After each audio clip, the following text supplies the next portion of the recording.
இந்த நாள் இனிய நாளாகட்டும்.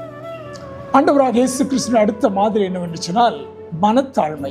ஆண்டவர் மனத்தாழ்மை உள்ளவராய் காணப்பட்டார் என்று சொல்லி, நான் மனத்தாழ்மையா இருக்கிறேன் என்று சொல்லி மத்தேயு 11:29 ஆண்டவர் சொல்லுகிறார். பாருங்க, தாழ்மையா இருக்கிறவங்க என்னைக்குமே வெளியே சத்தம் போட மாட்டாங்க.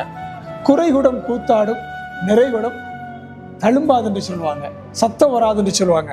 அப்போ வெற்று பாத்திரம் என்னைக்குமே அதிகமாக சத்தம் போடும், நிறைந்த வாழ்க்கையோ அமைதலாய் காணப்படும். ஆண்டவர் நிறைந்த வாழ்க்கையாய் அமைதலாக காணப்பட்டார். அதனால ஆண்டவராக இயேசு கிறிஸ்துவிடத்துல அதிகாரம் இருந்தது, ஆனால் அதிலே அகம்பாவம் இல்லை. இன்னைக்கு நம்மிடத்துல அதிகாரம் இருந்தால் எப்படி நாம் வாழ்கிறோம்? தாழ்மை இல்லாமல் இருந்து விடுகிறோம். ஆனால் ஆண்டவராக இயேசு கிறிஸ்து தாழ்மை உள்ளவராக காணப்பட்டார். அதனால தாழ்மை உள்ள இருக்கிற இடத்துல தான் நேர்மையும் எடுக்கும்.